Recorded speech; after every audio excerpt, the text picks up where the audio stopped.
네, 안녕하세요. 맥머니 김동영 파트너입니다. 네, 오늘은 12월 29일 배당 낙일이었습니다.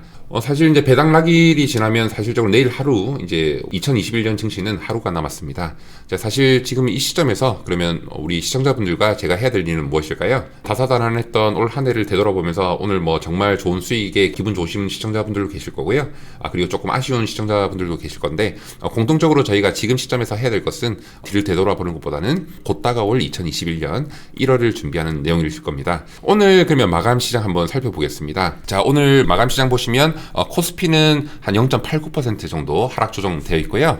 그리고 코스닥은 0.6% 정도의 상승 강보합으로 마감되었습니다. 자, 이 지수가 시사하는 바가 굉장히 좀 큰 부분인데요. 네, 결국은 시장은 성장 기대감으로 계속되는 그 종목들이 1월까지 이어져서 올라갈 가능성이 굉장히 높다 이렇게 시사해주고 있습니다. 그 이유에 대해서 제가 쉽게 풀어서 설명드리자면 코스피 시장이 올라가려면 어떻게 해야 되겠습니까? 지수 관련된 대형주들의 실적이 굉장히 좋아서 지속적으로 그 주식들, 저희가 말하는 삼성전자, LG전자, 현대차, 기아, 포스코 이런 것들이 지속적으로 올라가거나 정말 저희가 소위 말하면 정말 경제가 좋다 이런 확정적인 데이터들이 계속 연일 나온다 이렇게 하면 분명히 경기 관련돼 있는 코스피 지수가 굉장히 좋을 겁니다. 그렇지만 2022년이 그런 경기가 안 좋다고 말씀드리는 것이 아니라 연초에는 사실은 2022년이 어떨지에 대해서는 누구도 모르는 겁니다. 결국은 기대감으로만 갈 수밖에 없는 그런 시장 구조입니다. 대형주들이 2022년 실적을 알려고 하면 언제까지는 기다려봐야 될까요? 네, 최소 1분기 실적이 나오는 3, 4월까지는 기다려봐야 어떻게 되는지 그 방향이 나오겠죠. 그렇기 때문에 그런 방향이 나오기 전까지는 소위 말하는 2022년 기대감으로 갈 수밖에 없는 코스닥 시장, 그리고 그 코스닥 시장에서 어떤 섹터를 가져가시는지가 여전히 좀 중요한 과제가 될 것이다 이렇게 보이는 오늘 하루의 시장이었습니다. 그러면 작년 한 해를 되돌아보겠습니다. 자, 작년 한 해를 되돌아보면 어떤 현상이 보이셨나요? 네, 결국은 코스닥이 사실 상승하는데 제약바이오가 많이 가지 않았다. 이것들을 공통적으로 좀 느끼실 수 있는 한 해였을 것 같은데요. 왜 제약바이오가 많이 가지 못했을까요? 네, 이유는 단순하다 볼 수 있을 것 같습니다. 물론 이제 제약바이오 중에서 진단키트 업체는 코로나 수혜 업종들은 굉장히 주가가 많이 올랐지만 그렇지 못한 기업들, 저희가 소위 말하는 신약의 파이프라인을 가졌다. 네, 임상 1상, 2상, 3상 간다는 거 들어보셨죠? 임상 1상, 2상, 3상이 진행되어야 그 결과값으로 결국 신약이 나오고 신약이 나오는 그 기대감 때문에 어떻게 보면 그 사이에 기술 이전 수출이 되면서 어떻게 보면 제약바이오가 탄력을 받아서 가게 되는데 코로나 시국이니까 어떻습니까? 네, 병원에서 코로나 환자 말고는 다른 환자들을 모집하기가 굉장히 어려웠겠죠. 최근에 저희 우리나라에서도 이슈되는 게 뭐겠습니까?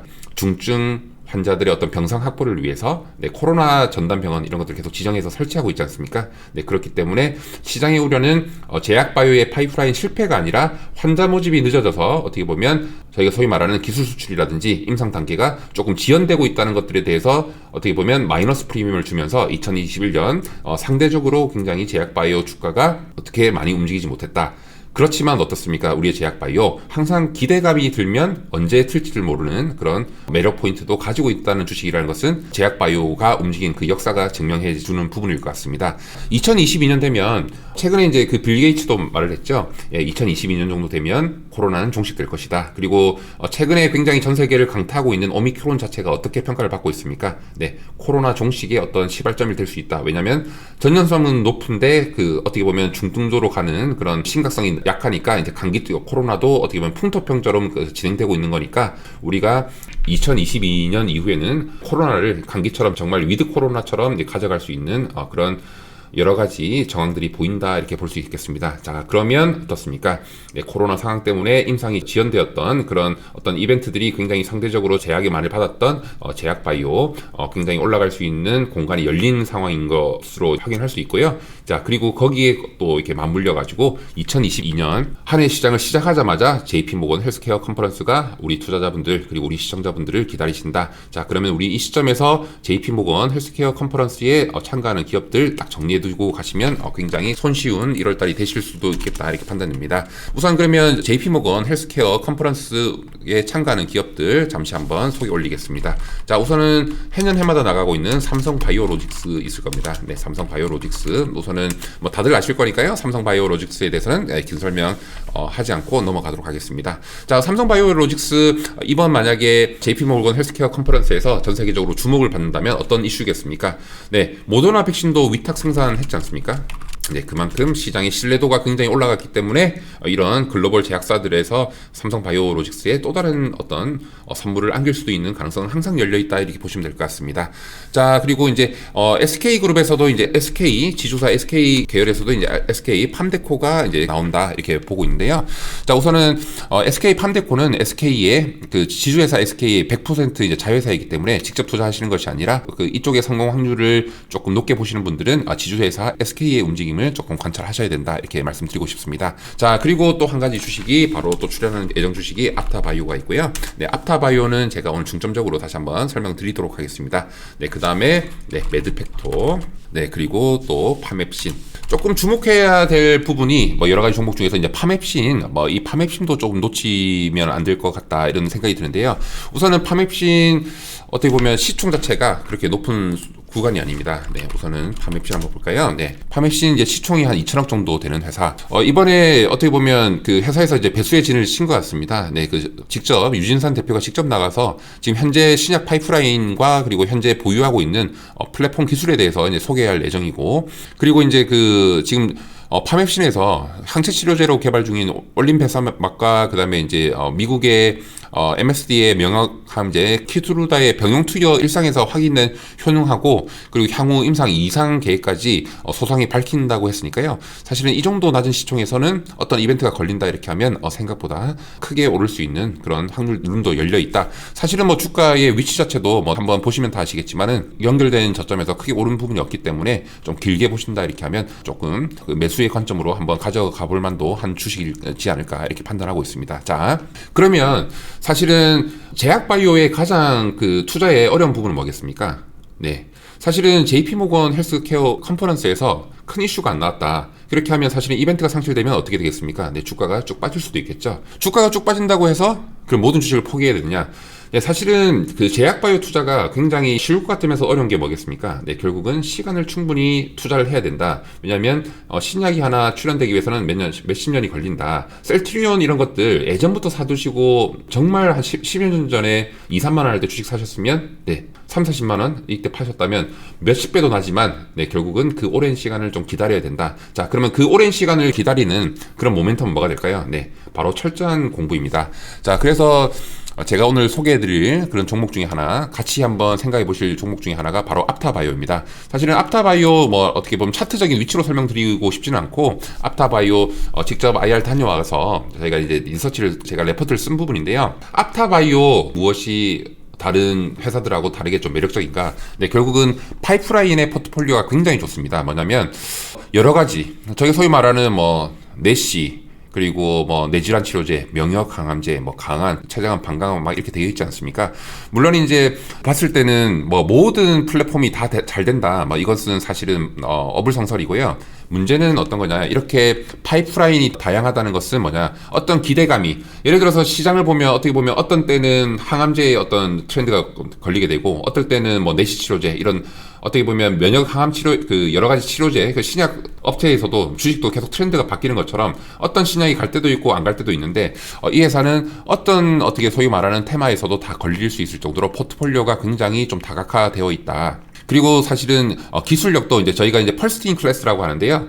사실 펄스트 인 클래스는 어떤 의미냐면 다른 회사가 가지고 있지 않은 기술을 시장 최초로 시도할 때 저희가 이제 펄스트 인 클래스라고 하는데 이게 어떻습니까? 네, 펄스트 인 클래스 플랫폼도 네, 가지고 있다. 네, 그렇기 때문에 어떻게 보면 처음 펄스트 인 클래스가 어려운 이유가 뭐겠습니까? 네, 아직도 한 번도 가보지 않는 길이기 때문에 실패할 가능성도 굉장히 높지만 사실 이것이 성공한다 이렇게 하면 그게 받을 프리미엄은 굉장히 높다.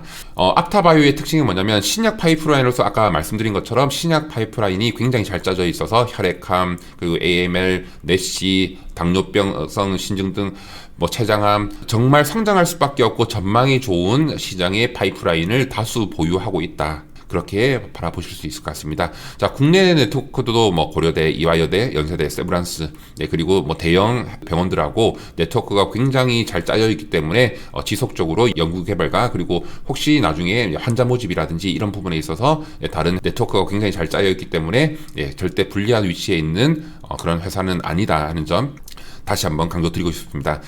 네, 그리고 그 중에 하나 또 2022년도 제가 뭐 아직까지는 시장 트렌드가 열리지 않아서 지금 감히 말씀드리지만 이 비알코올성 지방간염 내시 치료제에 굉장히 좀 주목하실 필요가 있습니다.